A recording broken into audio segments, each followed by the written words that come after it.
Hi guys, I'm Hemant Jain and welcome back to your favorite show HJ Presents Fun with Stocks. So guys, आज recently एक bank के financial results आए हैं जो कि results बहुत ही अच्छे आए हैं. उस बैंक में काफ़ी काफ़ी इंप्रेसिव और काफ़ी अच्छी अपॉर्चुनिटी है. आज हम उस अपॉर्चुनिटी को देखेंगे. साथ में मैं उस बैंक का कंपैरिजन एक और बैंक से करूँगा, सिटी यूनियन बैंक से, टू टू अंडरस्टैंड कि जो इंडियन बैंक में अपॉर्चुनिटी है वो कितनी अच्छी है. आगे बढ़ने से पहले इस वीडियो को लाइक ज़रूर करें if you like this video, और अगर आपको मेरी बातों में सेंस लगे कि हाँ these all these points make sense, that please like this video. That would indicate to me that my content is being appreciated, और मैं आगे ऐसी कई सारी वीडियोस लाऊंगा. और अगर अभी तक आपने चैनल को सब्सक्राइब नहीं किया है, please subscribe to this channel. आगे बढ़ते हैं. बेसिकली जो हमारी अपॉर्चुनिटी है वो अपॉर्चुनिटी अवेलेबल है इंडियन बैंक में. अब इंडियन बैंक में ऐसी क्या अपॉर्चुनिटी है? सबसे पहले तो आपको पी रेशियो दिख रहा है कि ये सिर्फ 4.3 के पी पे चल रहा है. मतलब यार, इतनी सस्ती चीज़ें कभी मिल रही हो ना तो फटाफट से खरीद लेनी चाहिए. इतनी सस्ती चीज़ें होती हैं लेकिन ज़्यादा टाइम तक टिकती नहीं है. वो बहुत जल्दी अपनी फेयर वैल्यूएशन पे पहुंच जाएगा, मे बी 15-20 के पी के अराउंड पहुंच जाएगा. और मुझे किसी भी एंगल से नहीं लग रहा है कि इसकी अर्निंग्स गिरेंगी. डेफिनेटली इसके प्राइस को यहाँ से अच्छा खासा बढ़ना होगा. बिजनेस में इसके हम ज़्यादा जाएंगे नहीं. बिजनेस बेसिकली सभी बैंक्स का सिमिलर ही होता है. बिजनेस में ये क्या करते हैं, typically savings account, current account और एफडीज के फॉर्म में और रिकरिंग डिपॉजिट्स के फॉर्म में भी ये लोगों से पैसा लेते हैं और फिर उसको लोन के फॉर्म में पैसा आगे देते हैं. उसके बीच का जो स्प्रेड होता है, लाइक 5% एफडी पे अगर इन्होंने आपसे पैसा लिया और 9% या 10% लोन पे पैसा आगे दे दिया, तो उसके बीच का स्प्रेड उनकी अर्निंग होती है, उनका प्रॉफिट होता है. इसकी जो आर वैल्यूज है और रिटर्न ऑन इक्विटी वैल्यू है, दोनों काफ़ी अच्छी हैं. आर वैल्यूज जनरली बैंक्स की 5-6% के अराउंड होती है. कुछ की 6% से ऊपर भी होती है रेयर कंडीशन में, लेकिन इसकी 5.8% सीम्स गुड इनफ. और अगर बुक वैल्यू देखा जाए तो बुक वैल्यू डबल से भी ज़्यादा है. ये गवर्नमेंट बैंक्स कई बार अपनी बुक वैल्यू से काफ़ी ज़्यादा नीचे आ जाते हैं, लेकिन उसके बाद ये बहुत ही जल्द अपनी फेयर वैल्यूएशन को टच कर लेते हैं. अपनी एटलीस्ट बुक वैल्यू तक तो ये जाते ही जाते हैं. आप चाहे एसबीआई का एग्जांपल देख लो, पीएनबी ने भी अच्छा खासा ग्रोथ दिखाई है. बैंक ऑफ बड़ौदा में भी मैंने रिसेंटली ही 80% प्रॉफिट बुक किया है. और मतलब सारे बैंक अपनी फेयर वैल्यूएशन पर एटलीस्ट अपनी बुक वैल्यू तक तो जाते हैं. और डेट टू इक्विटी की यहाँ पे ज़्यादा इंपॉर्टेंस नहीं रह जाती, क्योंकि ये डेट ही इनका बेसिकली बिजनेस है.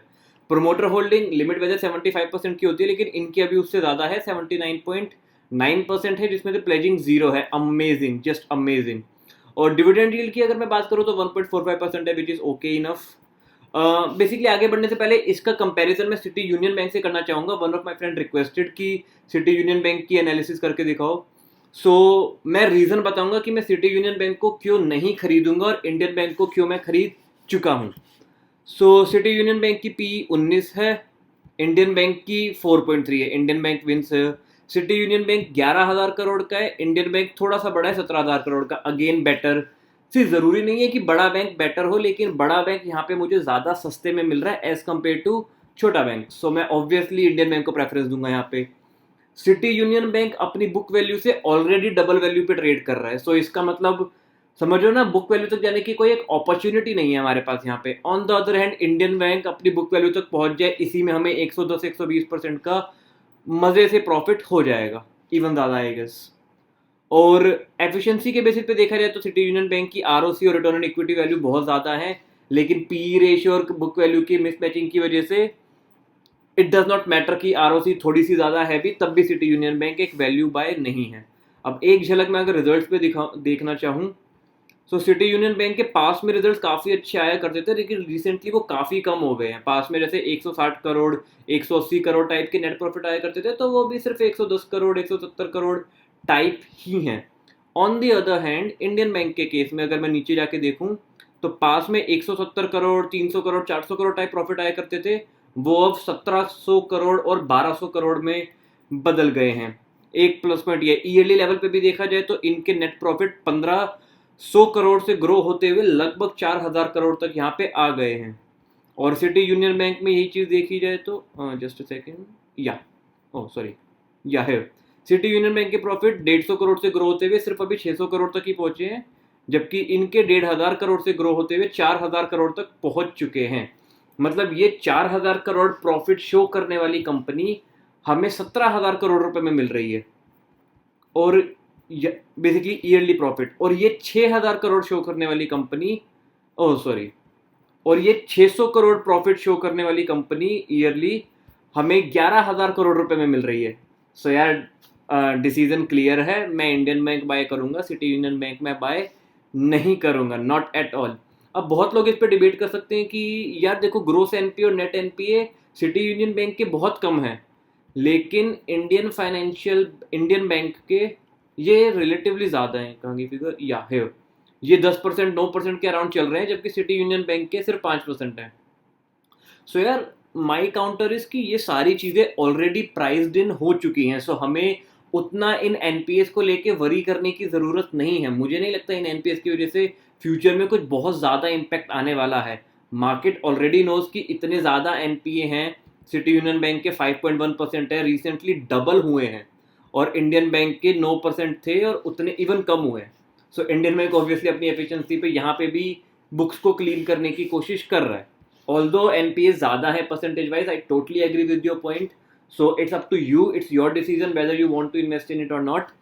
According to me, even if these NPAs are quite high, for me it seems just like a wonderful opportunity. मैंने इसमें भी इन्वेस्ट किया है, मैंने डीसीबी बैंक में भी किया है, श्रीराम सिटी बैंक में भी किया है, JNK बैंक में भी किया है, और उन सब में मैं बहुत अच्छे खासे प्रॉफिट से बैठा हुआ हूँ, जो मैं आपको आगे दिखाऊंगा कि एक आइडिया लगाने के लिए।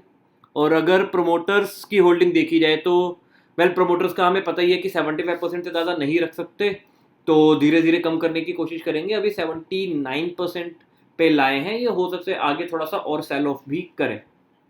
और FIIs ने बाइंग की है, DIS ने भी अच्छे से अपनी होल्डिंग इसमें इंक्रीज की है, और पब्लिक की होल्डिंग 6.7% है ओनली। और सिटी यूनियन बैंक में अगर यही चीज़ देखी जाए तो पब्लिक के पास रिलेटिवली ज़्यादा माल है, पब्लिक के पास लगभग 35% के अराउंड है। This is one of the reason also मैं सिटी यूनियन बैंक को क्यों बाय नहीं करूंगा। मैं उन कंपनीज में ज़्यादा इंटरेस्टेड नहीं होता हूँ जहाँ पे पब्लिक की होल्डिंग कुछ ज़्यादा ही होती है, वैसी कंपनी से मैं दूर ही रहना चाहता हूँ। सो सिटी यूनियन बैंक को लिस्ट से हम हटा देते हैं। अब इंडियन बैंक में देखते हैं कि opportunity technical point of view से क्या है। सिर्फ टेक्निकल पॉइंट ऑफ व्यू से मुझे बहुत कुछ खास तो नहीं दिख रहा है, लेकिन अगर मैं ध्यान से देखूं तो ये इसका रेजिस्टेंस रहा है काफ़ी टाइम से, 2019 से रहा है ये, और reverse head and shoulder pattern थोड़ा सा बना ही है, लेकिन मतलब इतना कुछ क्लीन पैटर्न नहीं है, तो इसको हम इग्नोर कर सकते हैं। और यहाँ पे देखा जाए तो एक कप विद हैंडल पैटर्न बनने की कोशिश की जा रही है। मतलब ऑनेस्टली स्पीकिंग मैं ज़बरदस्ती पैटर्न ढूंढने की कोशिश कर रहा हूँ। ज़रूरी नहीं है कि ऐसे पैटर्न मिले, बट यहाँ पे छोटा सा कप विद हैंडल पैटर्न मिल गया है, इसके बाद बाजार लगभग ऊपर जाता है। ऑनेस्टली स्पीकिंग ये पैटर्न अगर ना भी हो मेरे को फ़र्क नहीं पड़ता, अपॉर्चुनिटी फंडामेंटल्स के बेसिस पे बहुत बहुत बहुत ही अच्छी है। सो मैं उस अपॉर्चुनिटी को मिस नहीं करना चाहूँगा। और रिसेंटली वॉल्यूम आपको दिख ही रही है, यहाँ पे भी, यहाँ पे भी और यहाँ पे भी। ये वॉल्यूम अपने आप मेरे हाइपोथेसिस को वैलिडेट कर देती है कि हाँ ये बहुत अच्छी अपॉर्चुनिटी है और बहुत ही जल्द इसमें अच्छी खासी तेज़ी आ सकती है। अब तेज़ी आ सकती है तो एक हमें देखना पड़ेगा कि पोटेंशियल कितना है। तो एक बार इसका मैं ऑल टाइम हाई देखना चाहूँगा। सो अब तक इसका ऑल टाइम हाई गया है 390 का। So let's mark it over here, और नो नॉट 390, अराउंड 422 का इसका ऑल टाइम हाई गया है पास्ट में। और रिसेंटली अगर मैं देखूं जिस प्राइस पे अवेलेबल है, यहाँ से ये बस ऑल टाइम हाई तक चले जाए, मुझे ज़्यादा लालच नहीं है, ऑल टाइम हाई तक चले जाए 200%। 200% का मतलब होता है अगर आप 1 लाख लगाते हो तो आपके पैसे 3 लाख हो जाएंगे, 10 लाख लगाते हो तो 30 लाख हो जाएंगे। फॉर मी मैं 20-30 हज़ार के अराउंड ही लगाऊंगा इसमें, और वो उसका 3 टाइम्स हो जाएंगे। और ये अपॉर्चुनिटी तो सिर्फ टेक्निकल से कि ऑल टाइम हाई पे पहुंच जाए, लेकिन मैं अगर आपको आके इसके नेट रिजल्ट्स दिखाऊं तो यार वो ऑल टाइम हाई से बहुत ज़्यादा है। ऑल टाइम हाई इसके मतलब ऑल टाइम हाई पे तो चल ही रहे हैं, लेकिन पास्ट में जब भी ऑल टाइम हाई गया है 1400 करोड़ या 1300 करोड़ एंड ऑल टाइप की फिगर्स गई है, उससे कई गुना 1700 करोड़ 1700 करोड़ के अराउंड गई है, उससे डबल है। सो पी रेशियो के अकॉर्डिंग प्राइस का पी एटलीस्ट 20 तक तो जाए।